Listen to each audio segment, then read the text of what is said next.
sexta aula, passamos da metade do curso, né? Eu espero que vocês estejam aproveitando bastante. Essa primeira parte, ela é bastante conceitual, a gente está tentando enriquecer com fatos e com um pouco dessa história mais crítica da saúde global e direitos humanos, para chegarmos numa segunda parte que a gente pretende que esses links, que vocês já tenham ferramentas ou caixas de ferramenta, né? Tem uma caixa de ferramenta para trabalhar alguns aspectos básicos do tal. Então, vamos lembrar de que a gente está trabalhando numa perspectiva do construtivismo social, né?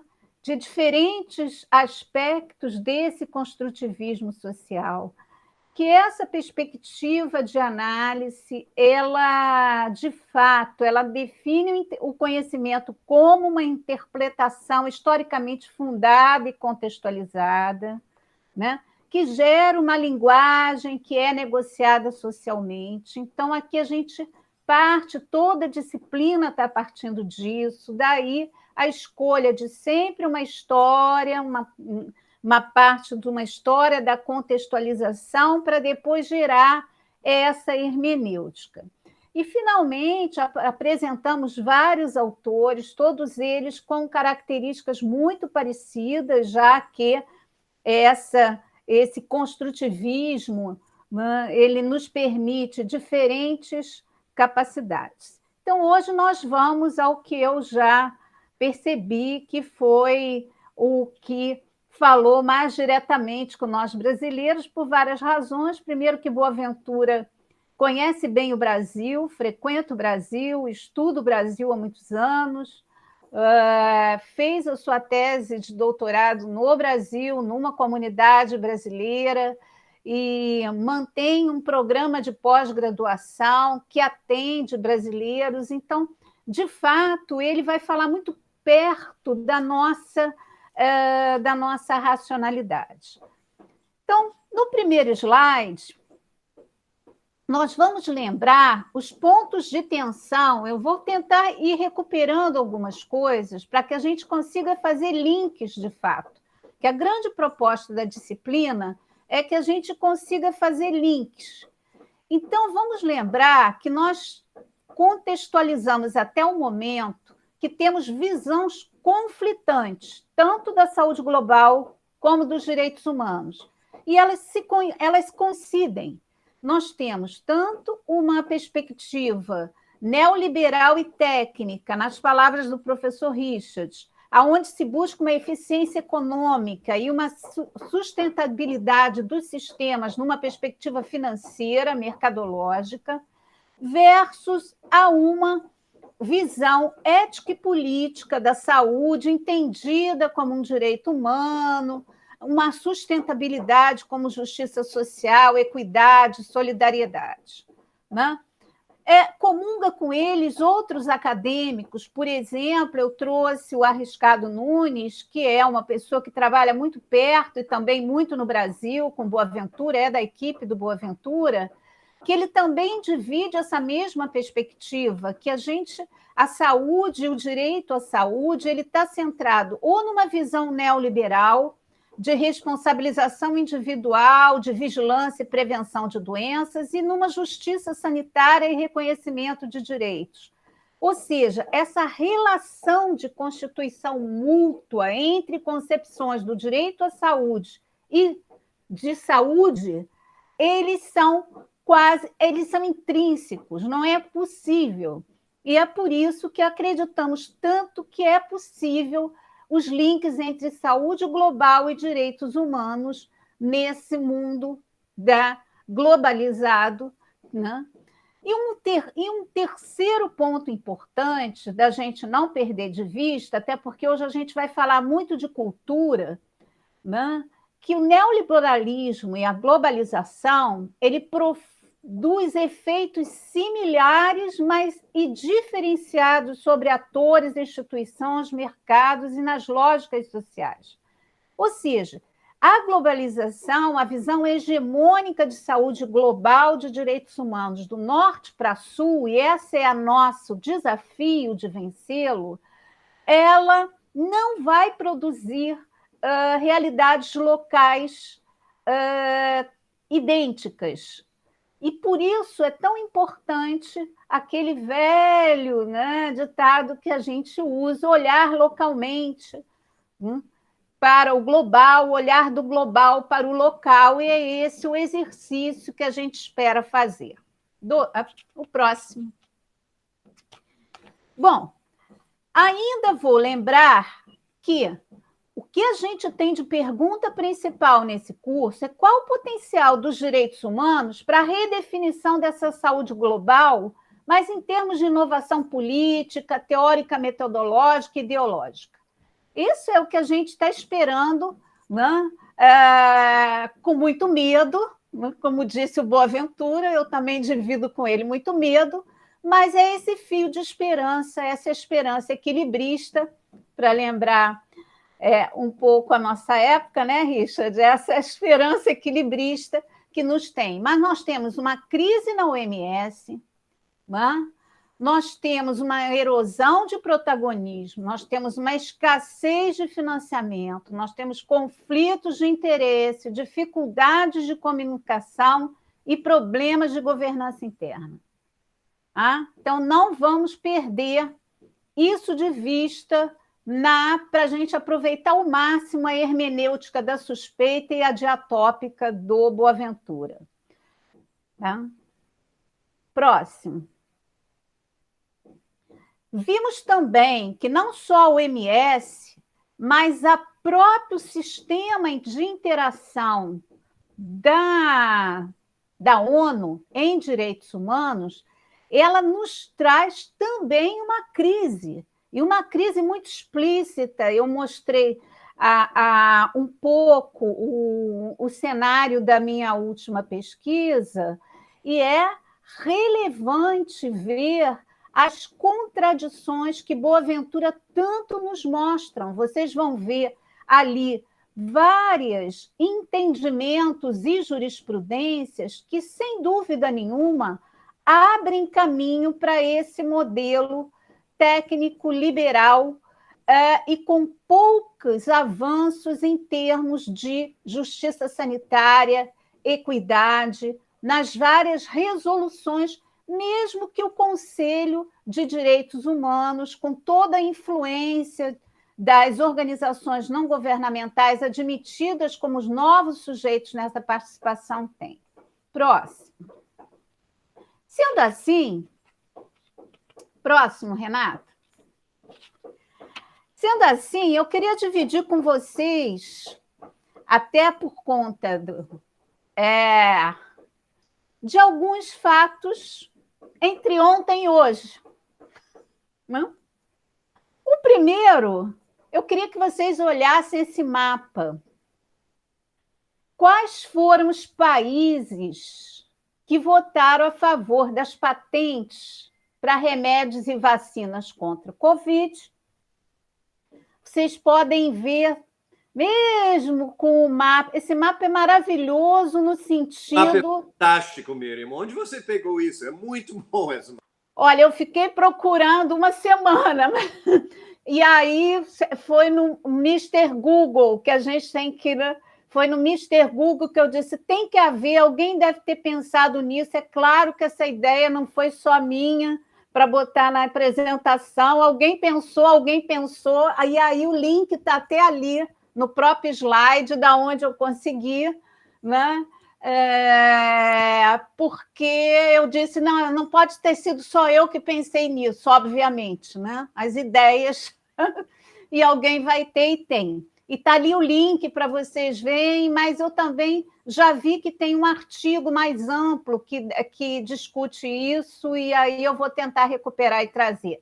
Mas esse mapa, gente, só esse mapa a gente já justificaria todo o esforço teórico, metodológico do Boaventura, e o nosso também, vamos valorizar, dessa disputa norte-sul.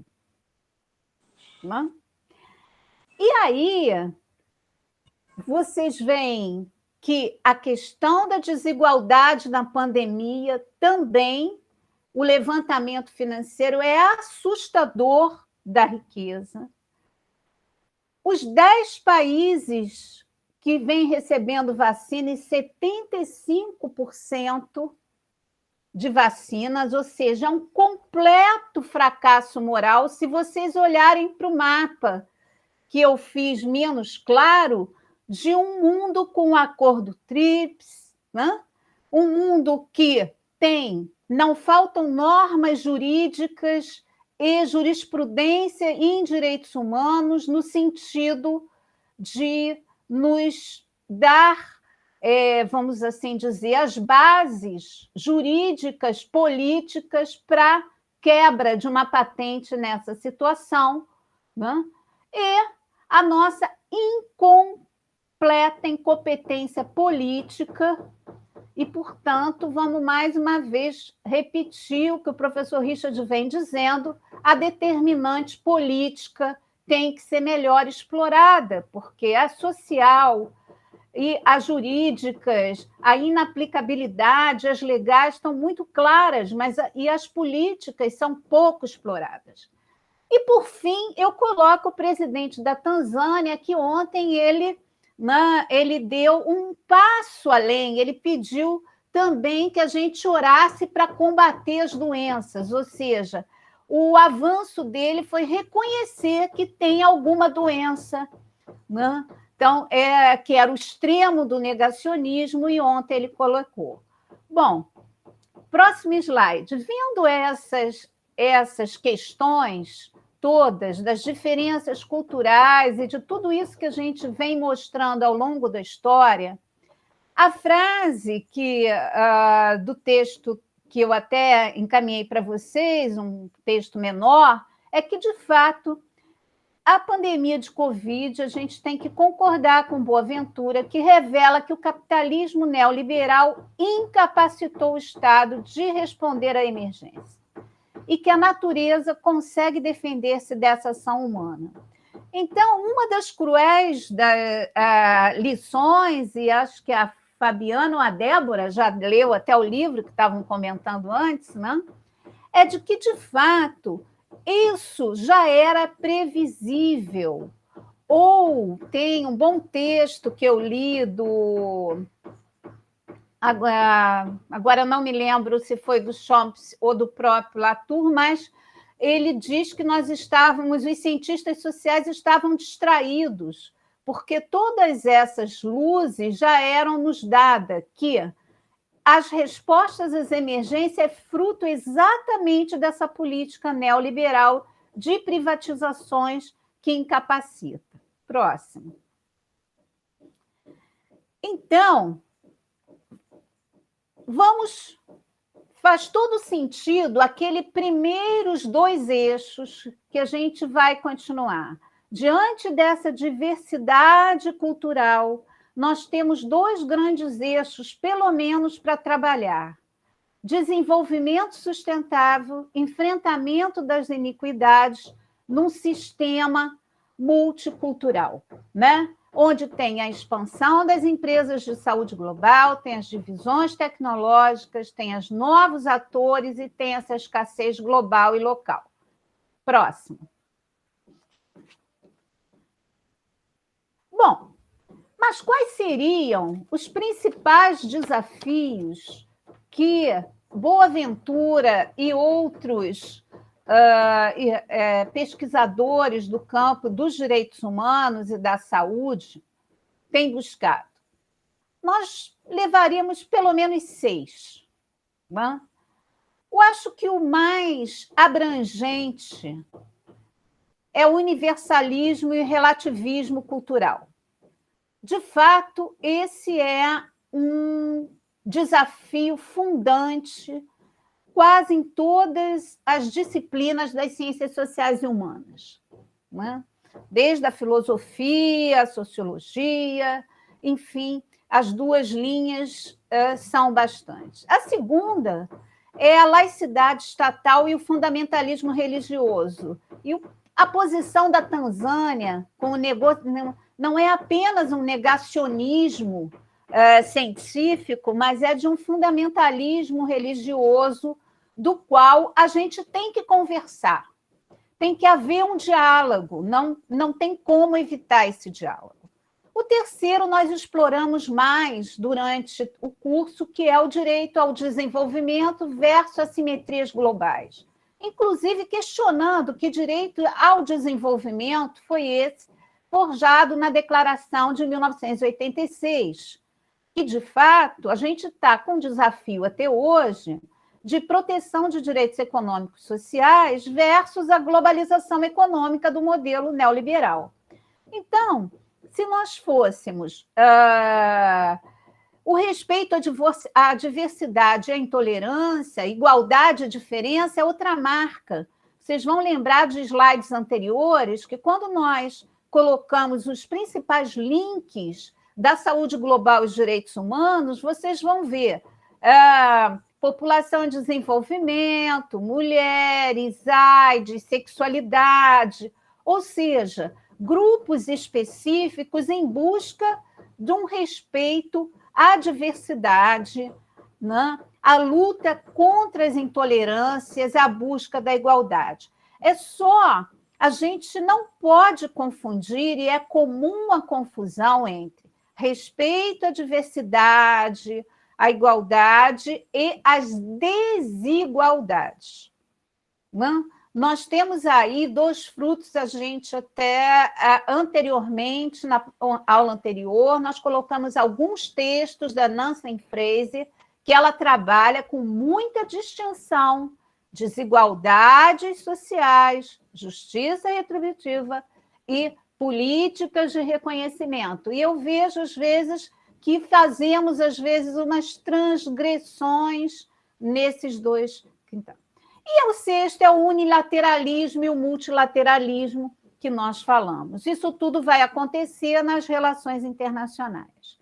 Bom, no próximo slide, então, todo esse contexto, eu primeiro, antes da hermenêutica diatópica, eu queria trazer que, de fato, a linha de quase todos os autores que nós trouxemos para vocês, é do que nós chamamos de uma... E o Boaventura utiliza essa expressão várias vezes, que foi recuperada bastante por Ricoeur, né, por Paul Ricoeur, que é a hermenêutica da suspeita. Ou seja, é a gente tentar entender, compreender o que subjaz a um texto, né, de forma a revelar as principais fragilidades ou as hipocrisias, né, daquele texto. Então, a hermenêutica da suspeita, ela é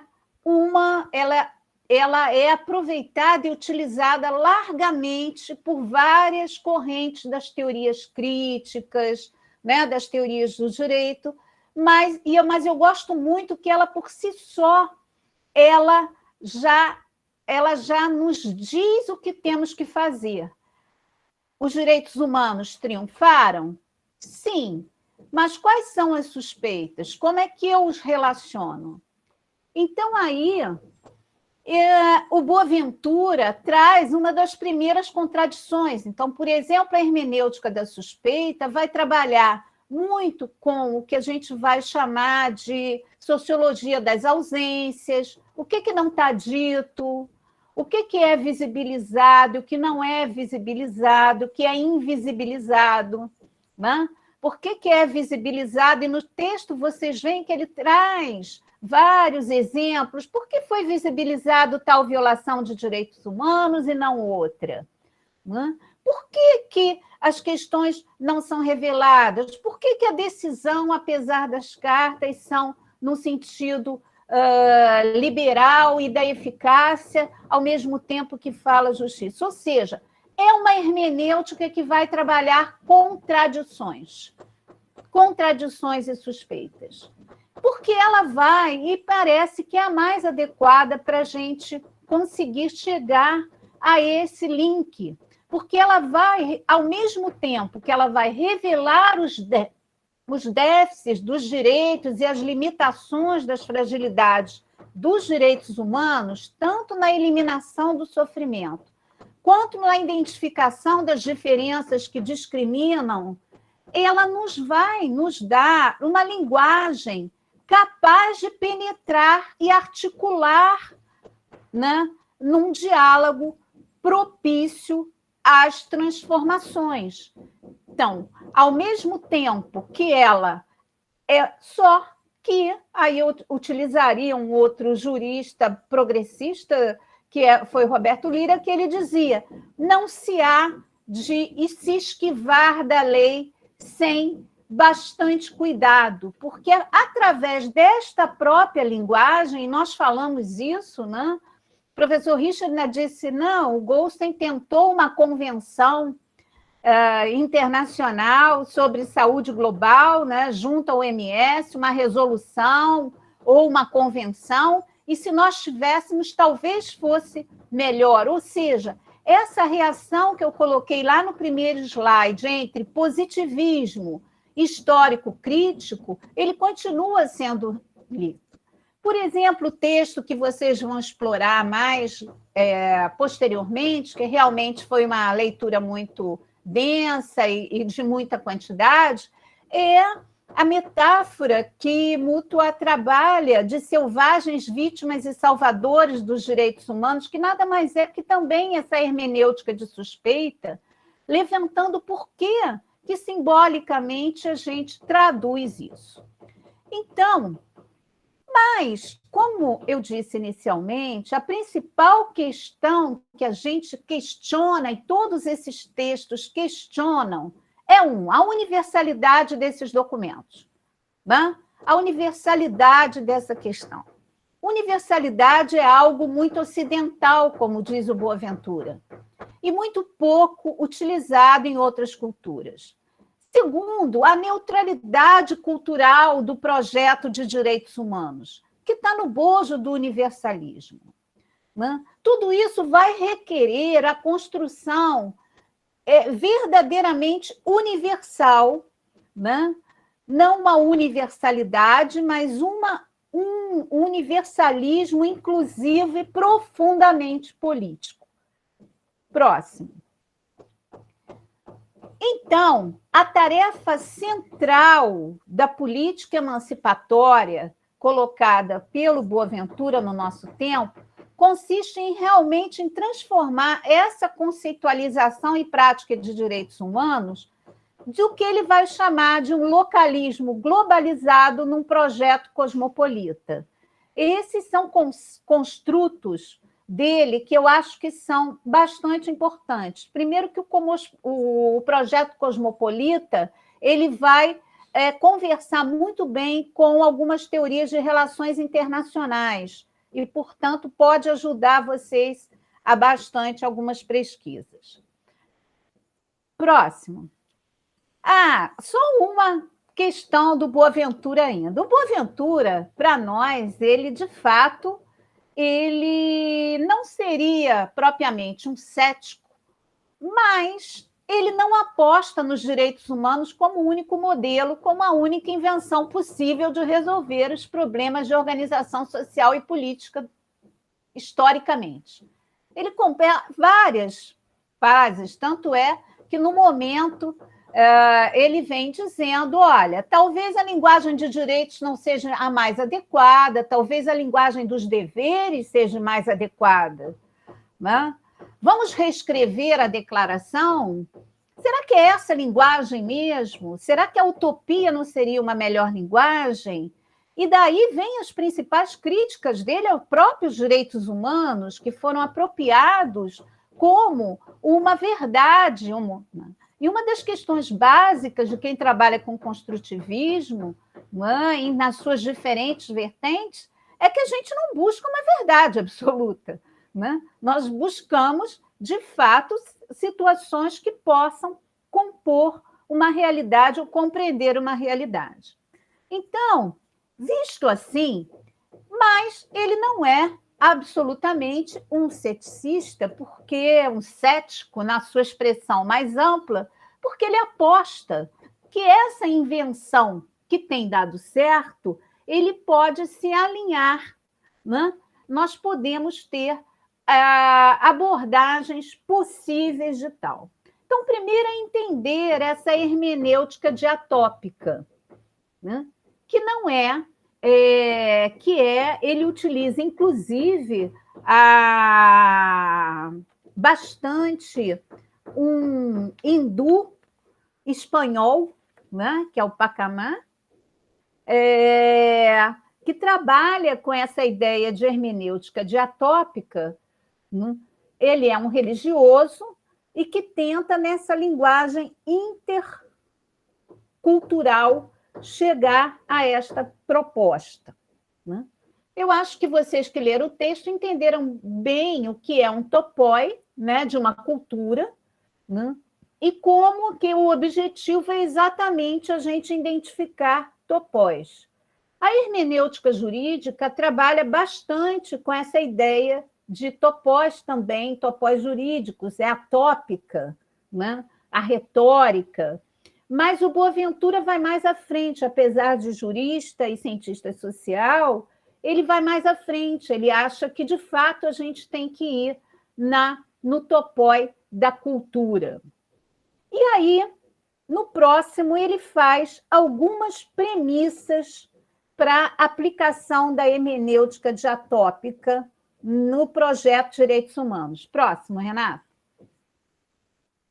A primeira premissa é universalismo e relativismo cultural. A conclusão dele é que todas as culturas são relativas, tá? Mas o relativismo cultural como posição filosófica é incorreto. Por outro lado, todas as culturas aspiram a preocupações e valores válidos. Ou seja, e nós sabemos disso, né? Quem trabalha com feminismo sabe que a cultura pode nos trazer questões e abordagens preocupantes.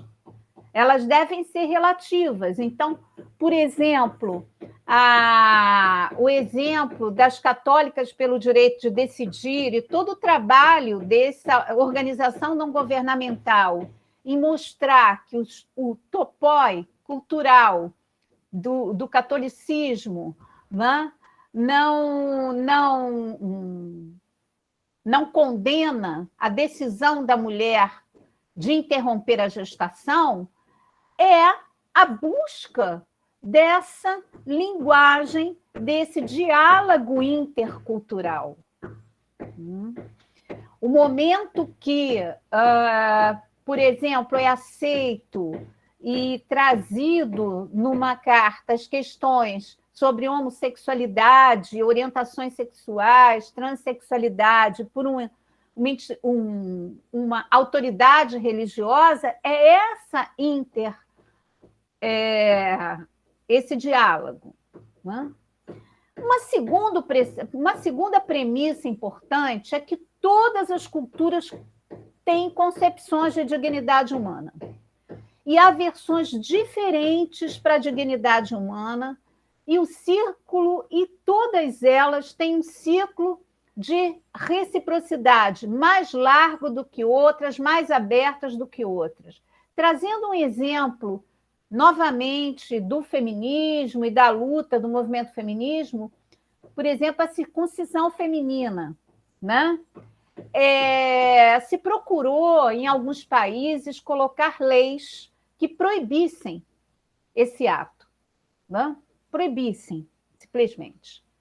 E, numa avaliação, foi verificado que, infelizmente, a proibição, a criminalização dessa prática cultural trouxe consequências para a saúde das meninas gravíssimas, mais graves do que anteriormente, porque era feita em regime de clandestinidade e em situações extremamente falhas, ou seja, não desconhecendo desse valor, né, para essa região, foi feita uma proposta de mudança na legislação local, aonde se dizia que a prática poderia ser realizada com uma idade mínima para as meninas e feito numa situação mais hospitalar e asséptica para evitar as questões da saúde. Olha aí o relativismo cultural e a saúde interferindo, se buscando exatamente esse círculo de reciprocidade mais largo possível para que a gente possa chegar a uma cultura. O terceiro é o princípio da igualdade e o princípio da diferença. Esse parece que tem sido um dos mais difíceis da gente distinguir entre a luta pela igualdade e a luta pelo reconhecimento igualitário das diferenças, né? Também já falamos, e Richard fez a proposta, né, exatamente das políticas de solidariedade, enfim, e eu acho que a gente vai, na próxima aula, estigma, discriminação, trabalhar muito essa premissa que eles vão trazer. Então, gente, a conclusão é que todas as culturas elas são incompletas, elas são problemáticas, as suas concepções de dignidade humana são diferentes. Acabei de falar, as mulheres que não se submetiam à circuncisão, ou os homens, eles não eram considerados dignos em determinadas questões. Então, tudo isso a gente tem que aumentar a consciência dessa incompletude cultural e buscar diálogos possíveis. Próximo. Então, os imperativos que Boaventura coloca na sua teoria é, de fato, da completude à incompletude. Ou seja, a gente vai ter que trabalhar um diálogo intercultural muito delicado e muito articulado numa consciência muito autorreflexiva. Por exemplo, o exemplo que eu dei da lei local, que foi tão comemorada pelo movimento de mulheres e que teve que haver um retrocesso até para a proteção da própria grupo que se tentava liberar, é um desses exemplos. As versões culturais estreitas, as versões mais amplas. Eu acho que o papel aqui no Brasil das católicas pelo direito de decidir, eu acho que é assim um exemplo muito, muito interessante de como elas buscam há anos trazer para nós essas versões. Tempos unilaterais a tempos partilhados, ou seja, essa comunidade cultural decidir quando está pronta. É fácil? Não é fácil. Não é fácil, por exemplo, quando a gente avança e consegue. Uma das questões que, numa das pesquisas que fizemos sobre direitos sexuais e reprodutivos e a sua evolução nos direitos humanos, uma delas, eu me lembro perfeitamente que uma das pesquisadoras que estavam nos ajudando estava lendo sobre a poligamia e a consideração da poligamia enquanto uma violação de direitos humanos. E ela ficou muito incomodada com aquilo e trouxe imediatamente para a nossa reunião. Imagina, por que a violação de direitos humanos, poligamia, aqui no Brasil? Gente, eu não tenho nenhum problema com isso, né? Eu teria relação com duas pessoas, é possível. E porque, de fato, qual é esse tempo? Qual é essa medida? E aí nós fomos, enfim, fazer essa discussão, de fato, qual era o topói dessa cultura, né?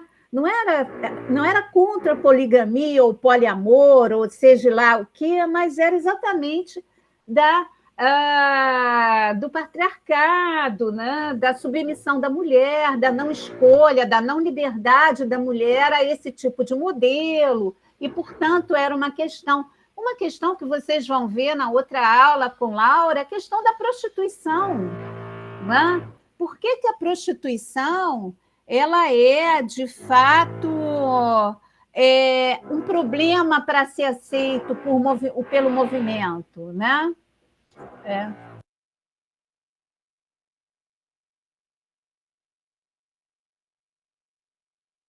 Vocês desculpem, mas começou uma máquina aqui. Eu estou tentando ver se alguém pede para desligar essa máquina aqui.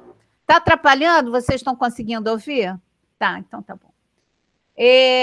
Então, eu acho que esses temas escolhidos por mútuo acordo, eu estou trazendo exemplos de questões que, de fato, são de saúde global, que nós estamos falando de aborto, estamos falando sobre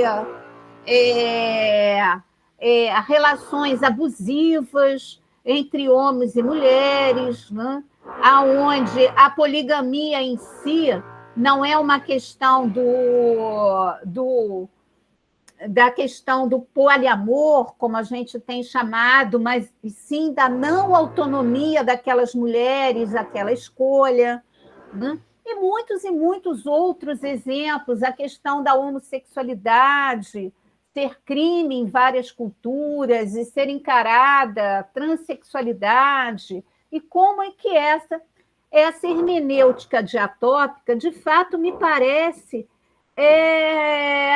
uma proposta difícil do diálogo, difícil para análise, porque nós temos também as nossas convicções, então seria extremamente difícil, né, uma mulher aceitar, mas entender quanto essa ser igual nessa diferença, o que de fato nos inferioriza naquela comunidade e como de fato nós temos direito a ser diferentes e nos descaracteriza. Eu acho que nas próximas aulas, quando a gente trazer mais as questões, por exemplo, a AIDS e toda a questão da moralidade e como essa moralidade interviu na saúde global, buscando projetos adequados em cada uma das culturas que nós vimos, é um dos exemplos, eu acho que, de fato, é um dos links possíveis, como a gente já colocou anteriormente no slide. E aí, para concluir o nosso último slide, eu faço eu vou tentar seguir, né, a recomendação do Boaventura. Eu estou com medo, mas estou tentando buscar um fio de esperança nessa esperança equilibrista aí, entre a utopia e a distopia, né? A hermenêutica diatópica pode ser um caminho, sim, entre uma utopia e uma distopia que a gente vive, né? Não sei, e com limites muito difíceis, né? Nós estamos passando momentos cujos limites são muito difíceis, mas que me parece que os direitos humanos, enquanto esta invenção, essa inovação, né, contemporânea, com todas essas ferramentas e instrumentos, ele merece ter um investimento, sim. A gente merece enfrentar a crise que a OMS vem passando, merece enfrentar e aumentar a participação nesse sistema, como eu falei, que não é dicotômico, que se expandiu, que tem um sistema de corte, de jurisdição, né? O texto da Flávia Piovesan é um texto mais numa perspectiva mais positivista, né? Do direito, mas ela mostra as vantagens e as possibilidades com os limites. Então, eu acho que o Boaventura, ele realmente tem... eu acho que nós estamos nessa disciplina muito bem acompanhados, né, pelo Castel, pelo Boaventura, para não diversificar muito, porque realmente tem sido uma forma de localismo globalizado que a gente tem vivido e de forma bastante drástica, né, nesse texto. Gente, é isso. Então, eu termino mesmo. Só o anterior, Renata. eu termino, acho que com essa frase, que essa esperança, né? Se esse projeto pode parecer mais do que nunca utópico, e o certamente o é, tão utópico quanto o respeito universal pela dignidade humana. Essa provocação sarcástica, né? É absolutamente necessária, porque nem por isso a gente deve deixar essa exigência ética séria. Bom, para eu ficar no meu tempo, eu abri mão da gente trabalhar os conceitos de globalismo localizado e localismo globalizado. Tá? E cosmopolitismo. Mas eu acho que devem se voltar no texto, porque realmente são construtos muito importantes, principalmente na pesquisa, para a gente identificar de fato o que veio do norte para o sul como um globalismo localizado e o que é o inverso e como ele se transforma nessa proposta cosmopolita. Porque, de fato, a nossa grande questão com os direitos humanos é que ele é um globalismo localizado. Ou seja, né, ele está localizado e, portanto, se pretende global. Gente, e aí depois eu posso até passar, né? Mas eu gosto muito de esquema, então o Renato, algumas pessoas que me conhecem sabem que eu gosto muito de esquemas, o Renato está rindo, e eu tenho alguns esquemas sobre esse coisa, mas achei que vocês iriam se apaixonar e nós vamos deixar esse tempo todo para.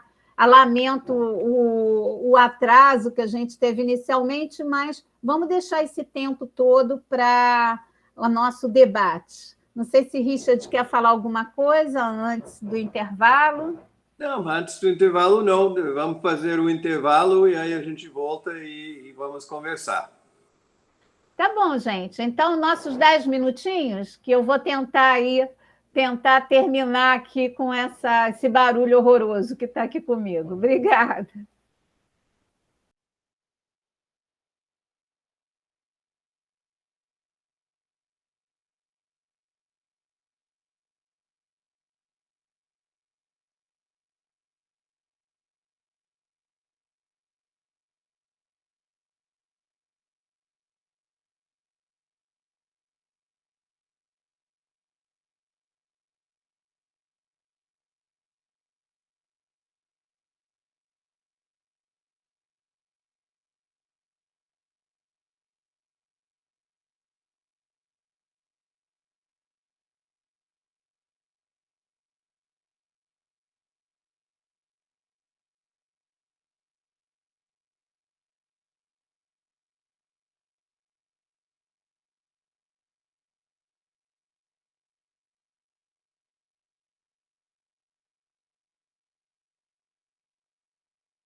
Oi, Miriam.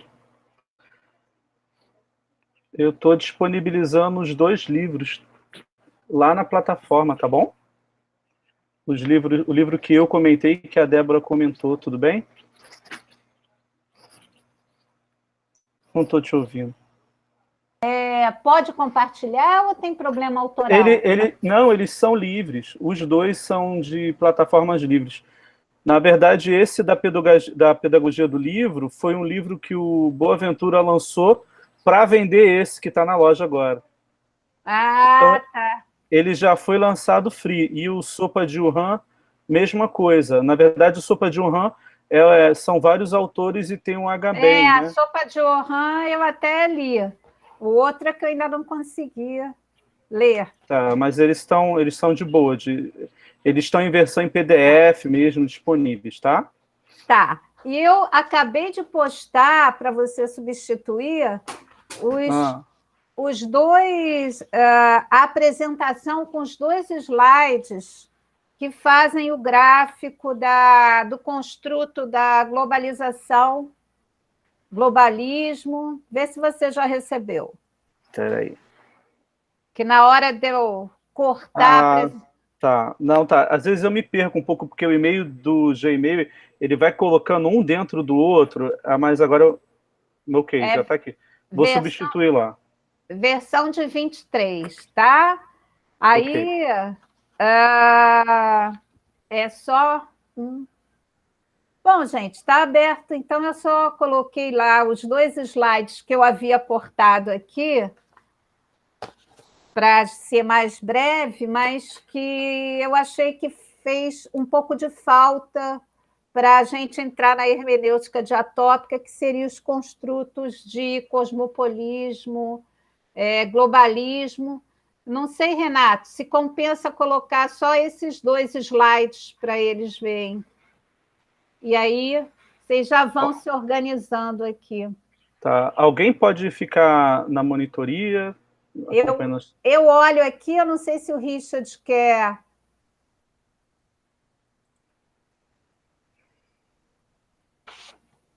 Então, já tem Henrique inscrito.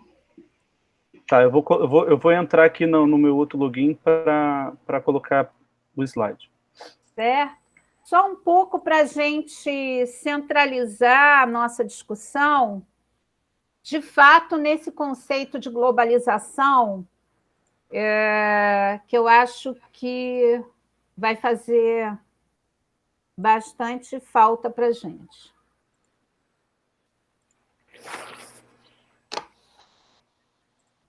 Henrique, você quer já ir falando? Eu quero, professora. Primeiro, obrigado pela aula. Eu acho que, assim, o texto da Flávia e o texto do Boaventura, né, assim, lidos juntos, tinha muito tempo que eu não li esse texto da Flávia Piovesan, né? E é muito interessante ter aula contigo agora, sobretudo quando ela faz menção, né, a um trabalho seu, e eu acho que é interessante pensar o texto da Flávia, né, o quanto de atual ele ainda está, né? Sobretudo se a gente pensar as problemáticas que ela aponta, salvo engano é um texto de 2003, eu acho, eu não lembro mais ou menos. Exatamente. Quer dizer, da primeira década do século XXI, né? Então, ela aponta diversas problemáticas, né, sobretudo a do terrorismo, né? E é muito interessante pensar como esses temas ainda são temas presentes na agenda de direitos humanos e como eles se acirraram, né? E aí, quando a gente lê o texto do Boaventura de Souza Santos, né, sobretudo pensando essa perspectiva do localismo globalizado, né, ou seja, como determinadas questões particulares elas se tornam globais, né, e são tidas como elementos universais, né? Eu fico lembrando, por exemplo, do caso do McDonald's, né? Ou seja, o McDonald's ele consegue adaptar um cardápio para a Índia, onde não se consome carne de boi, né? Para o Japão, onde se consome mais peixe do que carne, para outros países, né? Quando por exemplo, em tempos de Copa do Mundo, eles adaptam o cardápio para os países, etc, etc, etc. Ou seja, o McDonald's é um grande exemplo disso, o iPhone, Mac, etc. É interessante pensar esses 2 textos, eu acho, quando a gente tem como um eixo de análise saúde global, né? E aí, em que medida a gente pensa não só a dignidade da pessoa humana, como o próprio conceito de direitos humanos na chave da saúde global, na perspectiva do neoliberalismo, né? Porque o cenário atual que se coloca, sobretudo na Organização Mundial do Comércio, como o professor apontou, e eu acho que esse é um elemento de problematização muito grande, né, é justamente a participação de atores não estatais, sobretudo de empresas, de grandes conglomerados, etc., né, de grandes grupos farmacêuticos, nas principais diretrizes sobre saúde global, né? E a gente observa aí, como vem se desenhando, um projeto efetivo de securitização da saúde global, né? E que tem impacto na questão de prevenção de HIV/AIDS, né? De tratamento de HIV/AIDS, de outras epidemias, do impacto disso na saúde de pessoas refugiadas, imigrantes, né? Então, eu acho que pensar essa perspectiva de uma nova concepção de direitos humanos em que a hermenêutica diatópica é quase o elemento de tradução, se a gente pode dizer assim, dos direitos humanos de uma cultura para outra, é a grande saída. E eu acho que, inevitavelmente, quer dizer, o Boaventura de Sousa Santos dá um pontapé para que a gente estabeleça as nossas contribuições para pensar os direitos humanos numa perspectiva não universalista, mas democrática, né? Que eu acho que essa é a grande questão, né? E aí, eu acho que, assim, é um desafio que está em aberto, né? Porque, na medida em que, por exemplo, estou apenas trazendo algumas reflexões, né? Eu não sei, quando a gente pensa, por exemplo, no caso da proibição de véus em escolas públicas na França, né? O quanto isso tem de islamofobia ou de xenofobia, né? Se a gente não consegue fazer a mesma análise em determinados grupos de freiras católicas, né, que usam véus e caminham pelo espaço público e frequentam instituições laicas com véu, inclusive dirigem escolas, que é frequentada por crianças não necessariamente cristãs católicas, né, e a análise sobre isso não é feita da mesma forma, porque o eixo central seria analisar isso na perspectiva dos direitos humanos, mas também das contribuições do feminismo, né?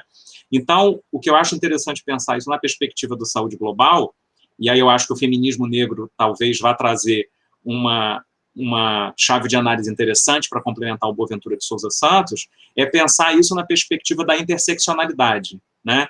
E como apontam algumas feministas latino-americanas e caribenhas, né, do imbricamento, né? Ou seja, eu me entendo como um sujeito formado por uma perspectiva colonial, eu não tenho como eliminar aspectos coloniais que fazem parte da minha formação, né? Mas, ao mesmo tempo, eu posso produzir reflexões descoloniais ou decoloniais, né? E eu acho que isso ajuda muito a pensar também a própria perspectiva do Boaventura de Sousa Santos, que é um homem branco português, europeu, né? E como é que a gente pode, a partir disso, trazer contribuições, né? Ou seja, a Oki Curiel, quando pensa no imbricamento, eu acho que ela traz uma contribuição muito interessante, quer dizer, nós aqui na América Latina e no Caribe, nós somos sujeitas e sujeitos coloniais colonizados, né? E, inevitavelmente, não vamos conseguir fazer essa separação do quanto, ou mensurar quanto colonizados nós somos, né? Então, eu acho que na questão da análise, essa perspectiva da colonização, ela já entra na própria constituição do sujeito, né? Eu falei isso tudo assim porque o que me inquietou na aula, né, que eu acho que é uma grande questão e que a organização dos textos e da própria aula traz isso, é pensar isso no impacto dos projetos de saúde global, né? Ou seja, o quanto a perspectiva neoliberal ela impede uma perspectiva democrática de direitos humanos, né? Porque a OMS está vinculada à Organização das Nações Unidas, né? Ela tem um compromisso ético-político com a concepção de direitos humanos das Nações Unidas, mas não necessariamente na questão prática, né? De prevenção de pandemias, de investimentos, dos atores que vão definir as diretrizes da OMS, essa concepção de direitos humanos vai ser aquela percebida pela Organização das Nações Unidas, ou seja, em que medida os atores também eles podem influir numa redefinição dos direitos humanos, né? Eu trouxe aqui minhas inquietações a partir do que foi apresentado na aula nos textos, porque eu acho que a gente, efetivamente, com a pandemia de Covid-19, está vivendo isso, né? Que está sendo discutido na aula, né? Ou seja, quais são os projetos de justiça sanitária, quais são os projetos ético-políticos de uma nova Organização Mundial da Saúde, né, que implicam a reinterpretação dos direitos humanos, né? Excelente intervenção, Henrique. É exatamente. Renato, é só para colocar o slide do esquema do globalismo, quem não leu o texto, Qual só deles ter... que é? Me ajuda aí. Vai. Vou.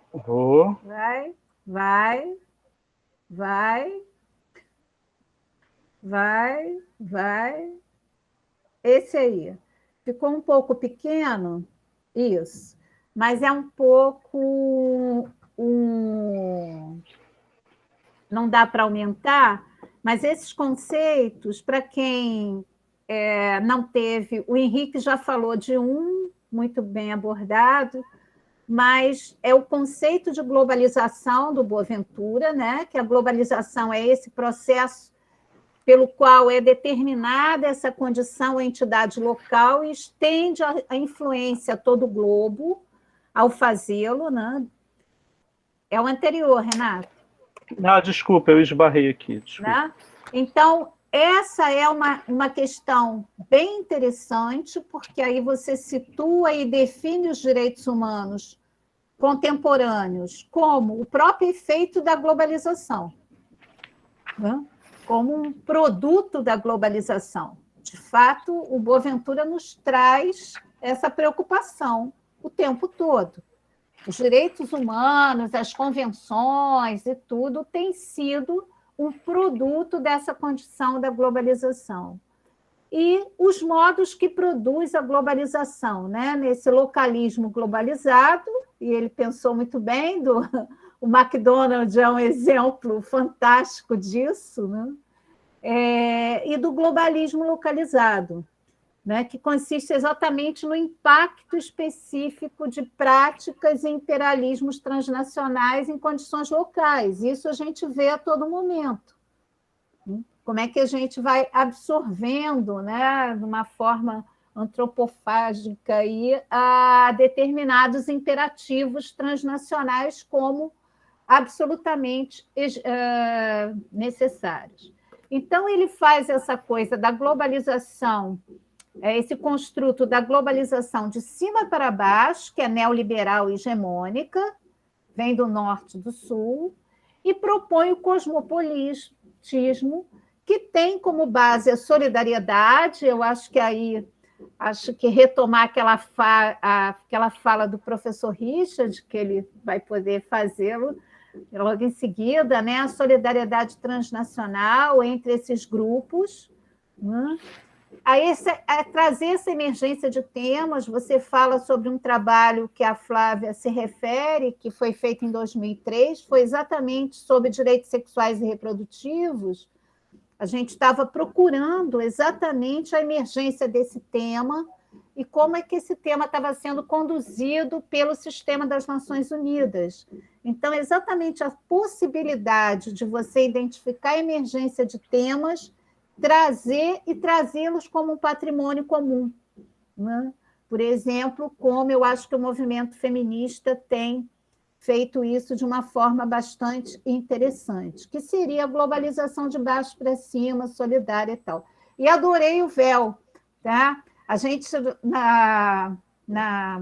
daqui a 2 semanas, nós vamos discutir com a Laura a prostituição também, que também é outra questão, o porquê, né? O porquê dessa nossa questão com a prostituição tão forte e com o véu das muçulmanas nas escolas francesas e não com as freiras católicas, né? Então, foi muito legal.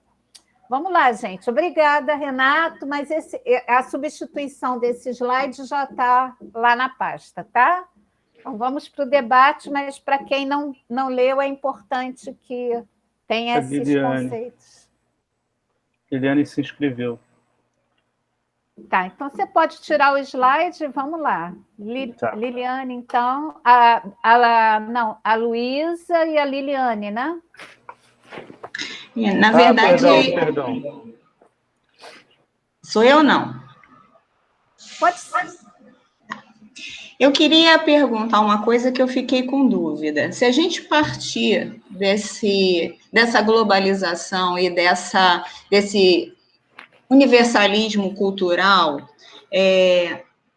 e pensar em coisas que nos afrontam diretamente, como direitos humanos, por exemplo, infantil, se eu pegar uma cultura como uma cultura indígena, que quando tem um bebê gêmeo de outro, ela pega um dos bebês e leva para a floresta para morrer, deixa lá para o bicho comer, enfim, para o espírito que se dividiu voltar, enfim, tem lá as explicações dele. O quanto, eu não entendi essa parte, o quanto essa cultura hegemônica, por mais que eu não concorde com o sacrifício infantil, ela desacultura alguns povos, entendeu? Eu fiquei com essa dúvida porque eu peguei um extremo da cultura, não quero que ninguém faça sacrifício infantil, mas é só para exemplificar o quanto a gente universalizar tudo vai tirar algumas características de povos, entendeu? Eu fiquei assim pensando sobre isso, não sei se é muita loucura.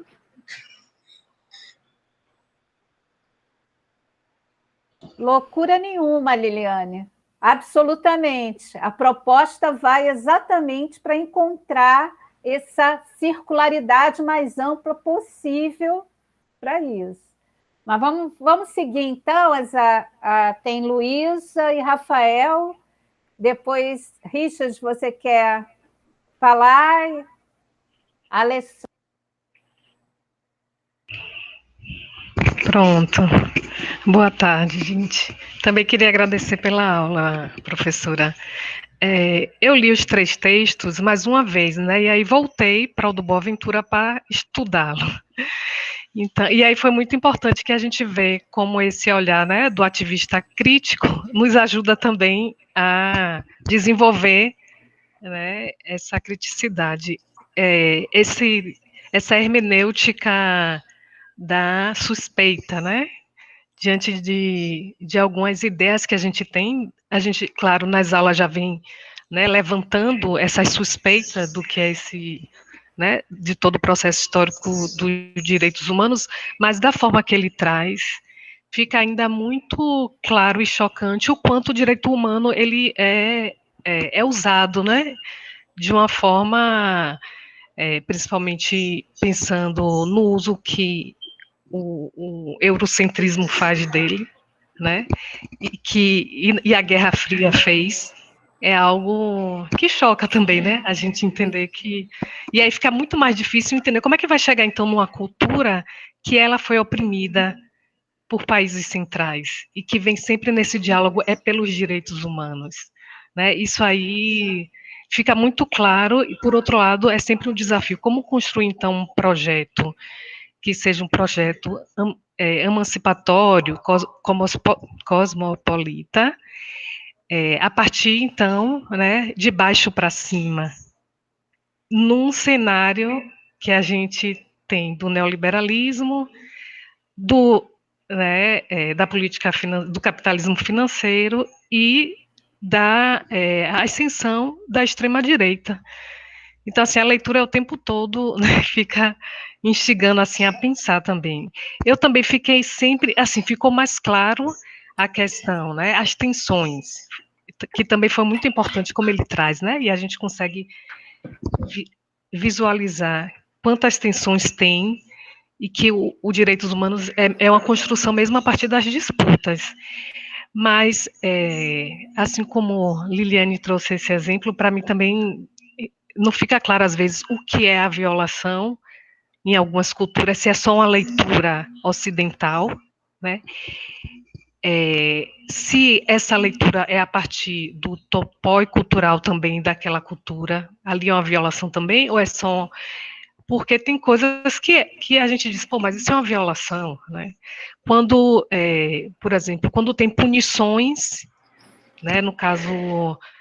Eu li uma vez um caso falando de uma mulher que ela foi violentada por 7 homens, mas ela que foi punida, porque foi ela que facilitou. E a gente vê a nossa realidade também como é com as mulheres, né? E, ou seja, nesse caso, para mim é muito claro que houve uma violação, mas talvez naquela cultura, né, não.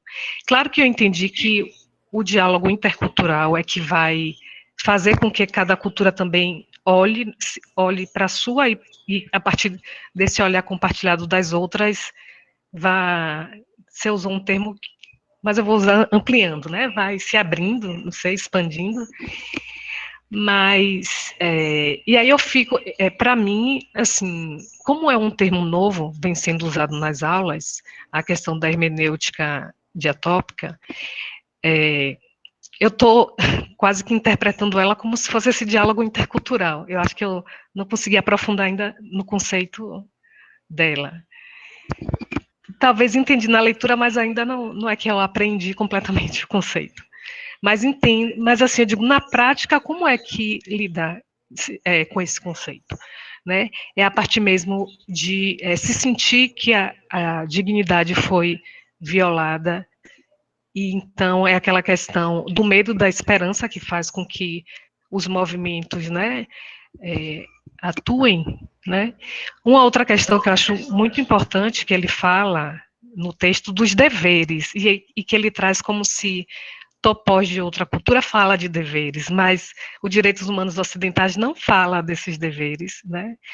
Também não questiona, como Henrique comentou assim, né, da questão do colonialismo. Eles várias pautas assim, eles não discutem, né? Não dão esse espaço de discussão. Então realmente tem que ser de baixo para cima para tensionar sobre isso. E aí eu tinha ficado também em dúvida de uma parte do texto, mas eu não quero me prolongar, que foi na página 28, quando ele fala também sobre direitos humanos de baixa intensidade, como o outro lado da democracia de baixa intensidade. Assim, eu não consegui entender muito bem esse capítulo.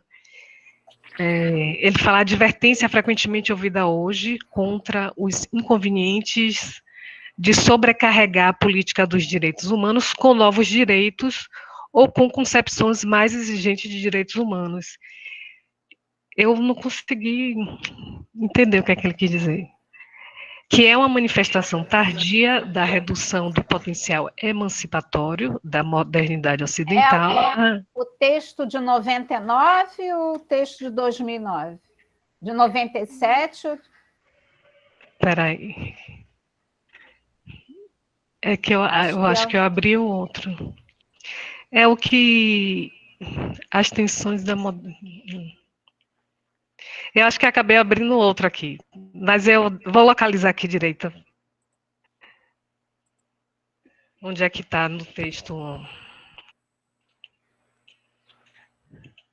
Tá, eu vou ficando por aqui até eu localizar, porque um dos textos eu não consegui abrir, e aí peguei ele pela internet, aí eu acho que está com... Sim.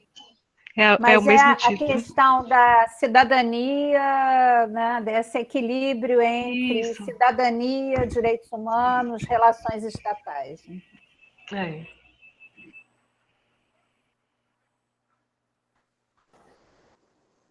Renato, você está seguindo? Acho que é o Rafael agora? Sim, é o Rafael. Olá, boa tarde, tudo bem? Depois é a Alexandra, né? Alexandra? Então, vou colocar aqui, Alexandra. Então, estão me ouvindo? Então, né? Tá, seguinte, eu estudei, eu fui aluno de Direito, já me formei, e já tem um tempo que eu estudei, eu li a fundo Direitos Humanos, e esse texto do Boaventura é interessante que ele trouxe para mim alguns conceitos que eu tinha perdido, que eu tinha deixado de visitar ou revisitar agora, pude revisitar nesse momento. Achei interessante. Inclusive agora a Liliane levantou uma coisa que na época eu estudei a fundo, né? Que era ela falou até veio à mente sobre isso. O fato da gente olhar para certas culturas e não universalizar essas culturas. Essas culturas precisam ser concebidas de acordo com suas peculiaridades. e a partir daí a gente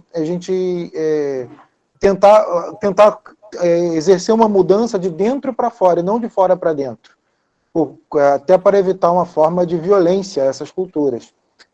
Eu achei muito, muito interessante o texto, muito curioso, e, a grosso modo, ele trata disso em algum momento, e achei bem interessante outro ponto também, que foi sobre a distopia, e tem muito a ver com o momento que a gente vive hoje, que é o momento de uma sociedade, a sociedade do espetáculo de Adorno, Horkheimer, e que ao mesmo tempo hoje virou uma sociedade um pouco até distópica, do absurdo, eu diria, em que muitos absurdos são naturalizados, e o que a gente tinha como distopia meio que se confunde com uma realidade.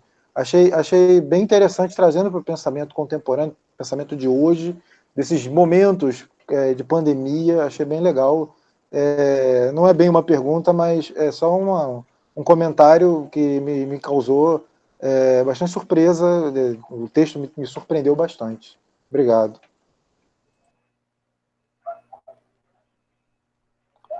Alexandra? Bom, parabenizar também, né, pela abordagem, muito esclarecedora do que a gente vem vendo. E, assim, a minha colocação que eu faço assim, é no sentido de tentar complementar o que eu venho observando no Boaventura.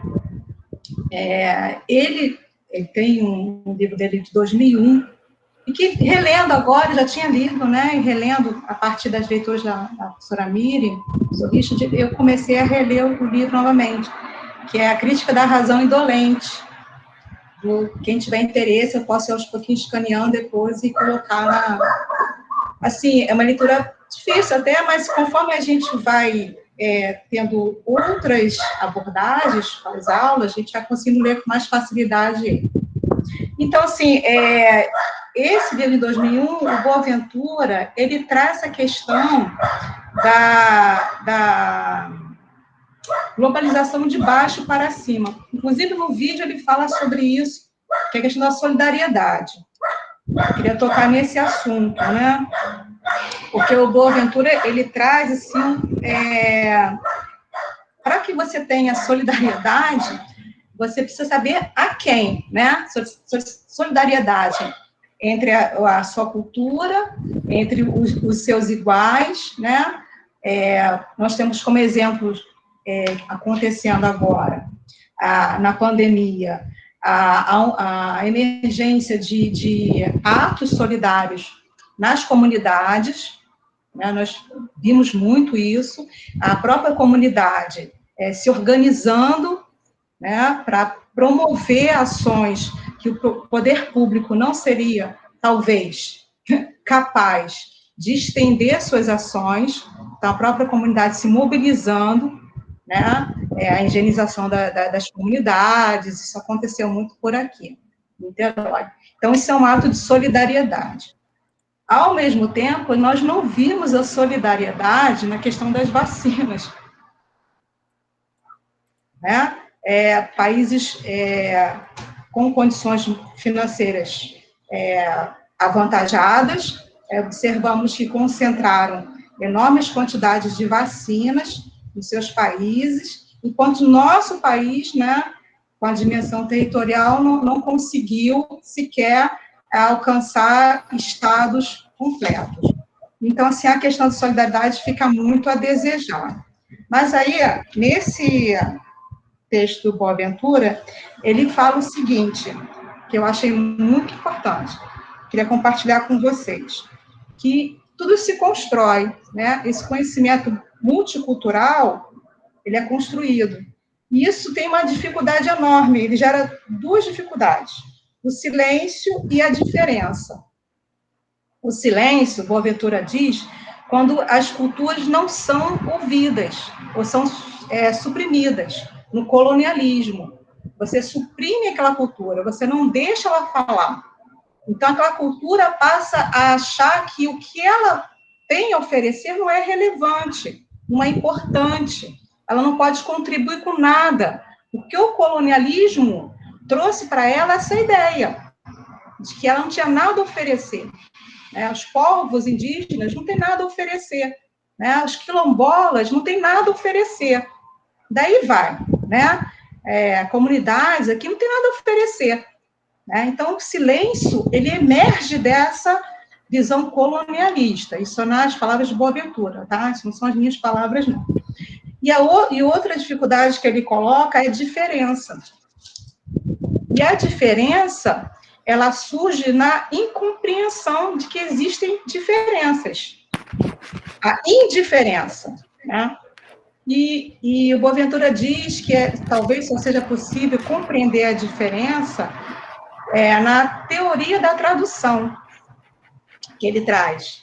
Então, ele diz assim, olha que fabuloso. Eu gostei muito, espero que vocês gostem também. É por via da tradução do que eu designo por hermenêutica diatópica que uma necessidade, uma aspiração, uma prática numa dada cultura pode ser tornada compreensível e inteligível para outra cultura, através da teoria da tradução. Então, assim, talvez seja muito o que a Lilian falou, você traduzir, Lilian, comportamento, padrões de outras culturas, não exatamente interferir, julgando ou condenando aquela cultura. Então, assim, é mais uma contribuição que eu venho a trazer aqui. Obrigada. Eu mesmo me inscrevi, então deixa eu começar aqui. Dando continuidade até o pensamento da Alexandra, eu só queria também falar dessa questão dessa pressão de baixo para cima, que o texto me remeteu a uma outra leitura que eu fiz do Boaventura, que eu até deixei aqui separadinho, que ele fala que a globalização contra-hegemônica consiste em articulações transnacionais, né? O movimento dos povos, o movimento das mulheres, e aí ele fala que isso é um conjunto de rede transnacional em advocacia sobre temas específicos que pode mudar a realidade local ou atual, né, dessa globalização hegemônica. Só que isso não é fácil. Aí no texto ele vai colocando uma série de dificuldades. O que eu queria perguntar, assim, a gente tem alguma luz, Miriam? Será que existe algum fio condutor que traz uma luz nesse túnel? Né? Porque, assim, tem uma coisa que parece que é muito complexo, muito grande, e como eu sempre sou interessado nessa questão, se essas articulações desdobram mesmo, se tem potencial, eu fiquei, quando você estava apresentando, eu lembrei desse texto e peguei aqui um pedacinho para fazer essa pergunta. Só isso, gente. Miriam, você quer responder a essa pergunta do Renato? Bom, eu acho que já foi abordado. Eu acho que é o processo democrático. A gente pode até discutir se também não é um globalismo localizado, mas não vejo outra maneira de comportar uma tradução que não seja num lento processo de construção democrática, aonde, e buscando, o que eu gosto muito é quando ele diz buscando ampliar a circularidade. Né? Então, os temas assim que a Liliane coloca, isso não fugiu à preocupação no programa das políticas públicas brasileiras de humanização e parto e nascimento, por exemplo. Essa questão de algumas tribos indígenas. E me lembro que foram vários meses que foram discutidas para chegar a algumas abordagens possíveis a partir dessa compreensão para que houvesse um acordo, né? Aí, essa questão do topoi, a gente recorreu a antropólogos para estudar exatamente o que aquela tribo considera, como era possível. E o que me incomoda, eu já vou avançar realmente para uma advogada, né, aposentada, mas ainda advogada, 30 anos, pragmática com solução, é as questões das violações. né? Isso me incomodava muito, mas isso é uma violação, como eu lembrei da pesquisadora que trabalhou com a gente nesse trabalho, até que o Henrique citou, da poligamia, né? Ela vivia uma situação de poliamor e estava incomodada e se sentia violando os direitos humanos, né?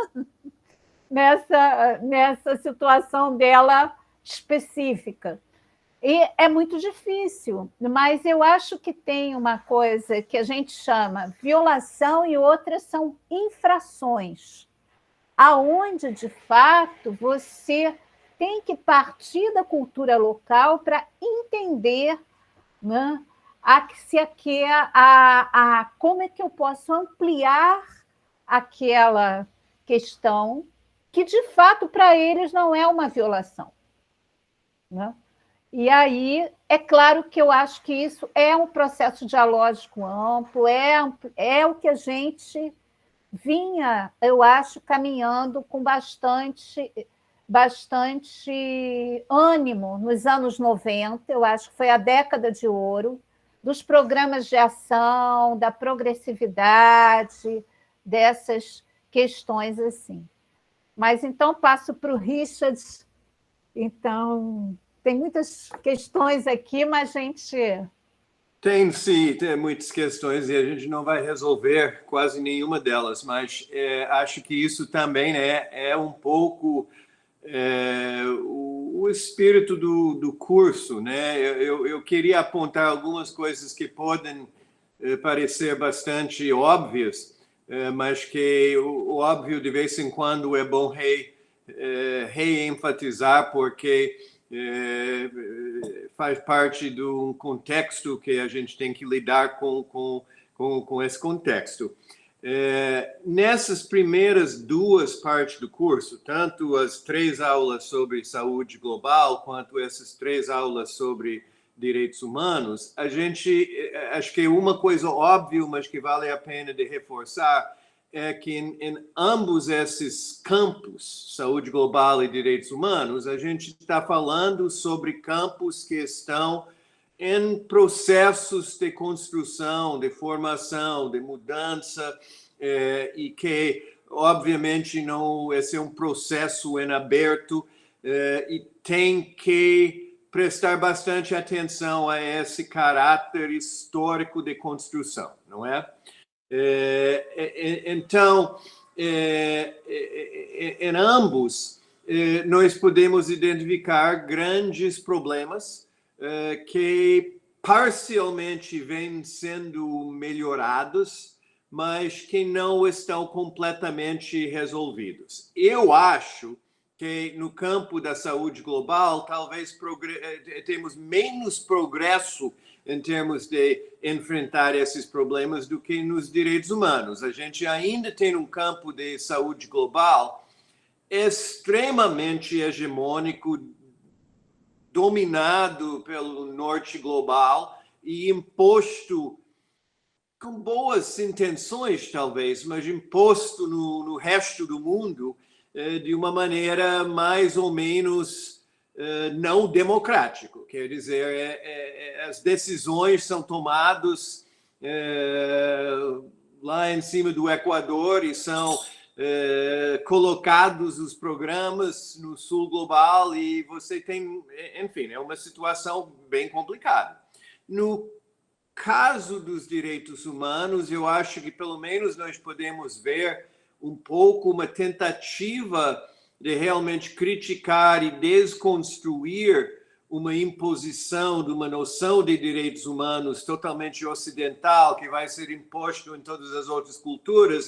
E nas leituras dessa semana, eu acho que isso chega a ser, tanto em Mutua quanto em Boaventura, temos críticas muito bem elaboradas que nos ajudam de realmente ver possibilidades de passar como a ideia do Fórum Social Global, que outro mundo é possível, outros direitos humanos parece possível quando você lê esses textos que lemos para hoje, não é?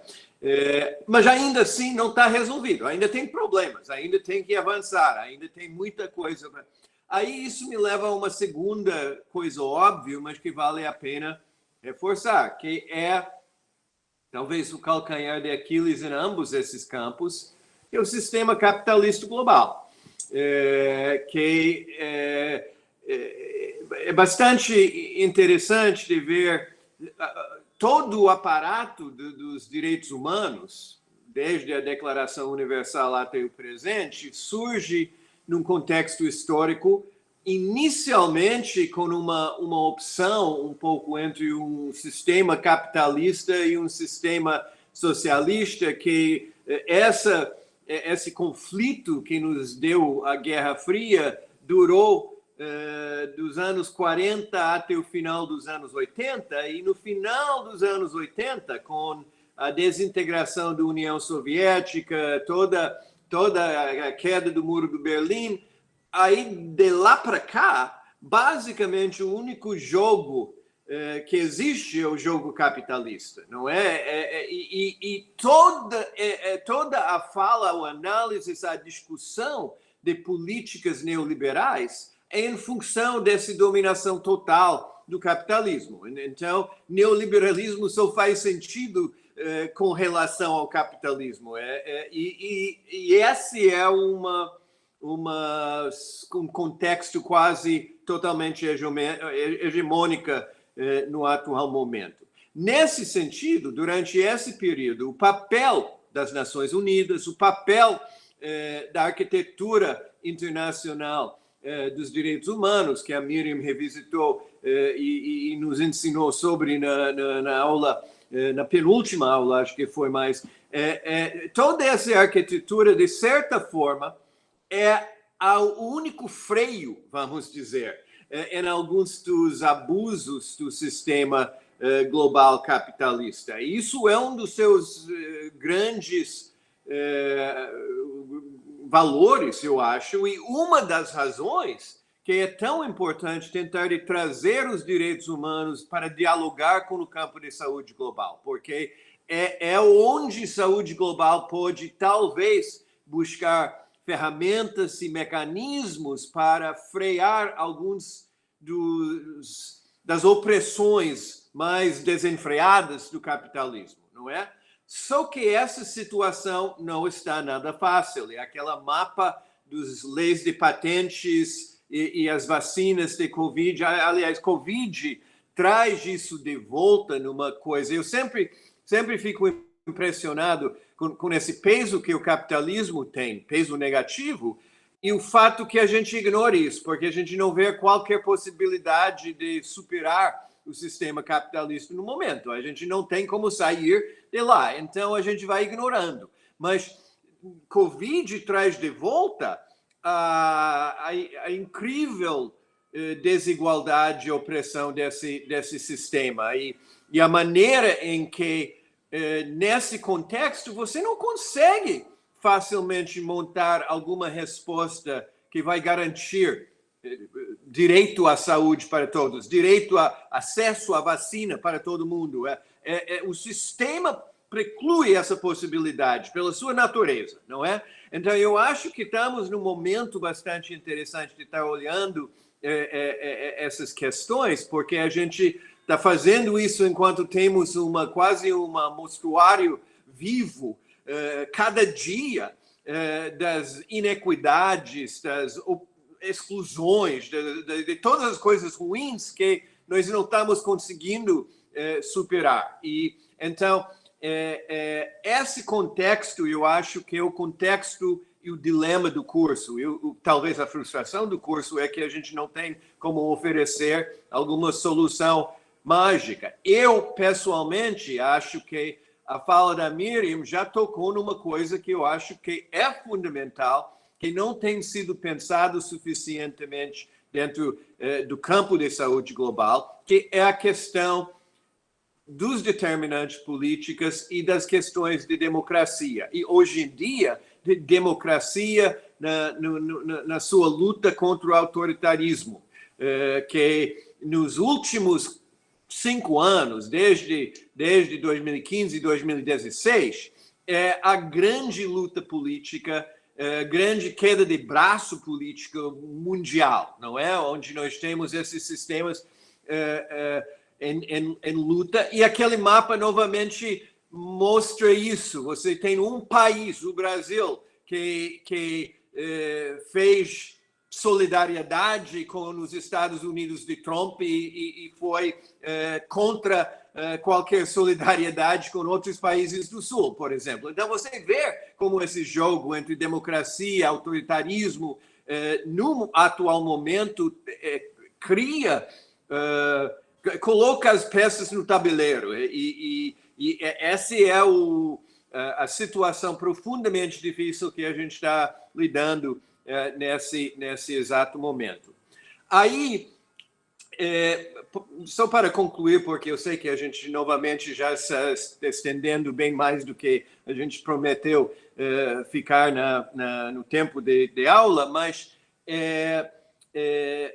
só para fechar isso, depois dessas primeiras 2 unidades, que olha o campo de saúde global, olha o campo dos direitos humanos, reconhece que são campos em construção e reconhece que não tem resolução imediata em nenhuma desses 2 campos, não é?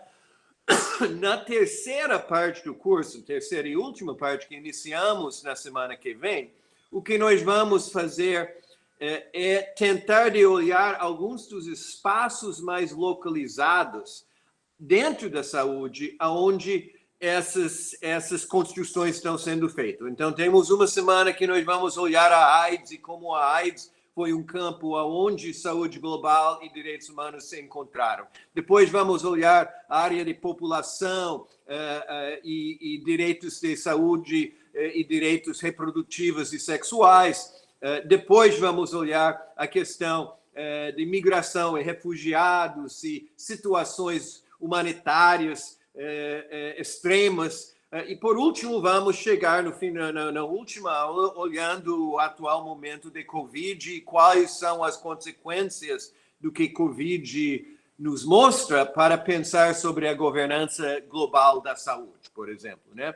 Então, em cada uma dessas, é quase como, acho que vocês devem olhar cada uma dessas áreas quase como um estudo de caso, vamos dizer, de um campo mais delimitado, onde a queda de braço entre capitalismo, entre direitos, entre neoliberalismo, enfim, essas coisas que estão em jogo estão sendo colocadas em micropolíticas de todas essas questões, não é?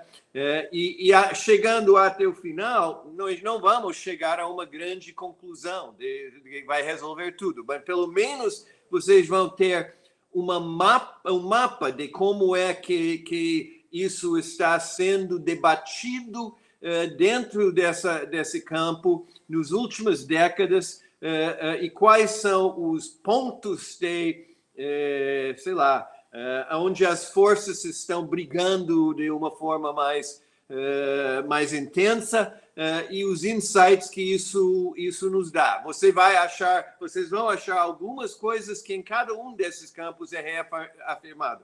Você vai achar outras coisas que são diferentes em cada um deles, não é? Mas tratando eles como estudos de campo, eu acho que estudos de caso, eu acho que é uma coisa que pode ajudar.